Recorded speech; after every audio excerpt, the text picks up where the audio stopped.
Alright, this is chapter number 11, coordination and response. In today's lesson, we have to see different types of neurons, how they are linked together through a synapse, and then we will see the passage of the nerve impulse, which is explained by reflex arc.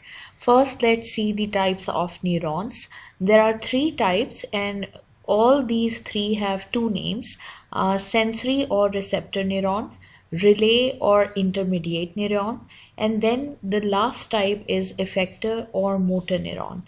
Sensory neurons are responsible for transmission of nerve impulses or electrical impulses from the sense organs or receptors to the CNS.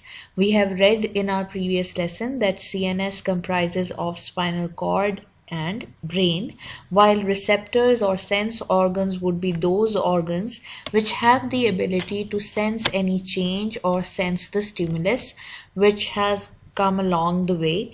So these sensory neurons have the capability or have the function to transmit the nerve impulses from these sense organs to the central nervous system. This is the typical sensory neuron, which is something we have read before. Sensory neuron, like any other neuron, would have nerve fibers, axons, and dendrites. These nerve fibers are responsible for transmission of nerve impulses. Then the neuron body, you can see here, the nucleus is there, the cytoplasm is there. Then there are Schwann cells, node of Ranvier.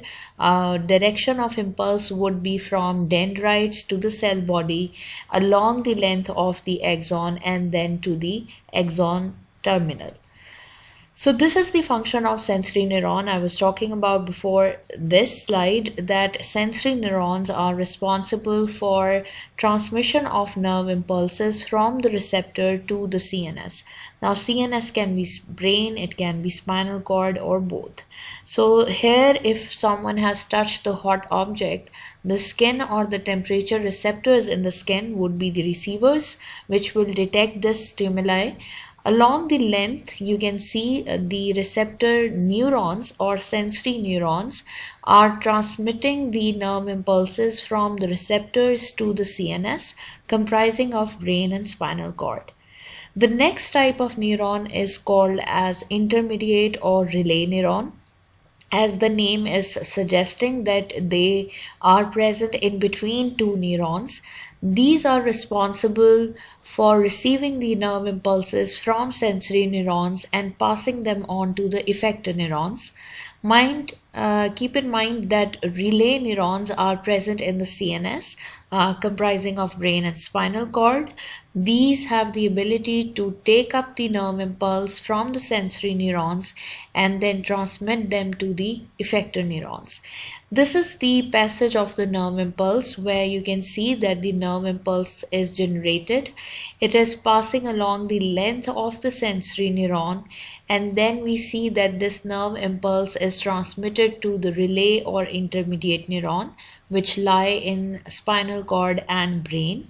Then the nerve impulse is transmitted to motor neuron, and this motor neuron is now responsible for transmitting the nerve impulse to the effector muscle. The effector may be muscle, it can be gland, it can be cell, it can be any structure that would show the response against the stimuli or along the stimuli. So this is the passage of the nerve impulse through all these three neurons, starting from the receptor and ending at the effector. So the last neuron is the motor or effector neuron, which will transmit the nerve impulses from the CNS to the effector muscle, effector gland, or cell. This is the function of the motor neuron elaborated in the animation, where you can see that the nerve impulses are coming from the relay neuron, which were present in brain or spinal cord. Then these motor neurons are transmitting these nerve impulses after receiving to the effector muscle. For instance, if you have placed your feet on any rough edge or any pointed thing which is pricking you, the effector muscles will show their response against or along the stimulus. So these are the three neurons that we have already studied. Sensory neurons, which will get the impulses from the sensors, sense organs or receptors. The nerve impulse will be going towards the cell body through the dendrite and coming out of the cell body, away from the cell body through the axon. Then these nerve impulses will be transmitted to relay neuron, which will further pass the nerve impulse to the motor or effector neuron. This passage of nerve impulse conduction is also shown in this animation, where you can see that the motor or effector neuron is responsible to transmit the nerve impulse to the effector muscle, which may be responsible for withdrawing of the hand from the hot object. So the passage that we have read about, the passage of the nerve impulse from receptor to effector, this pathway or the passage is known as reflex arc. Here too, reflex arc is demonstrated in the form of animation, where you can see that the nerve impulses were generated in the receptors and then transmitted along the length of the sensory neuron.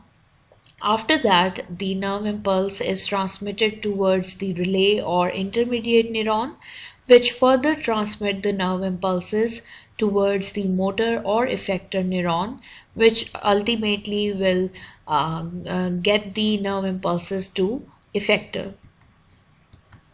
This again is the pathway shown to you about the of the nerve impulse, which is known as reflex arc. So reflex arc is basically the transmission or the passage of the nerve impulse from receptor to effector. Obviously, there would be number of neurons in between, and the three neurons that we have studied. The receptor is responsible for detecting the stimulus.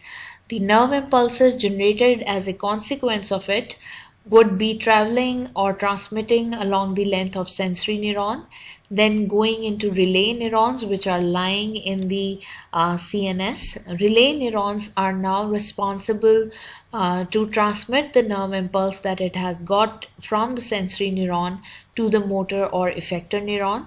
Motor neuron, on the other hand, will transmit the nerve impulse to effector. This is the same thing elaborated to you in the form of a diagram, where you can see that the stimulus may be anything. It may be stimulus of pressure, pain, or temperature changes. Once detected by the receptor, the nerve impulse will be transmitted along sensory neuron and will be passed on to the relay neurons, which are either lying in the spinal cord or the brain. These relay neurons will now transmit the nerve impulse to the motor neuron, which will give or transmit it to effector. Now, these neurons that we have already talked about, the three neurons, are not separate from each other. They are linked together, but not physically.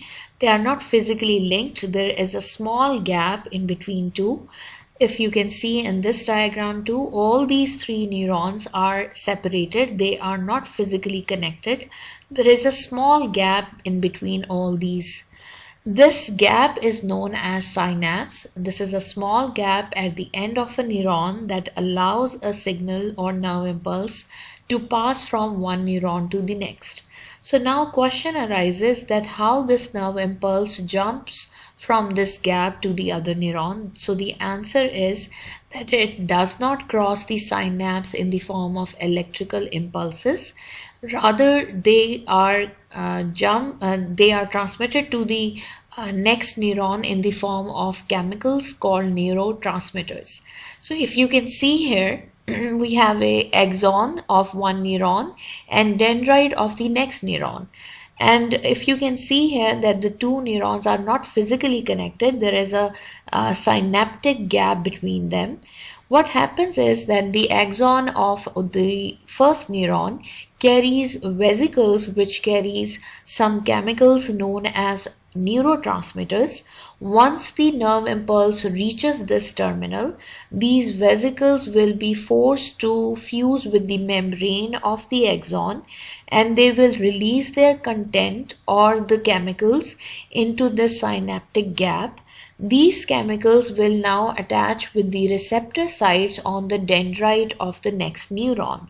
So if you are asked that how nerve impulses are transmitted from one neuron to the other, the answer would be through neurotransmitters or through chemical means. You can see here that the nerve impulses are not in the form of electrical impulses.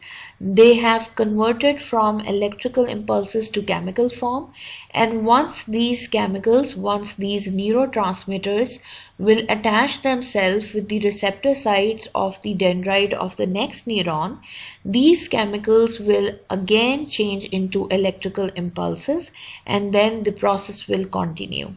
So the transmission of nerve impulses through the synaptic gap is through chemicals mean. These chemicals are known as neurotransmitters.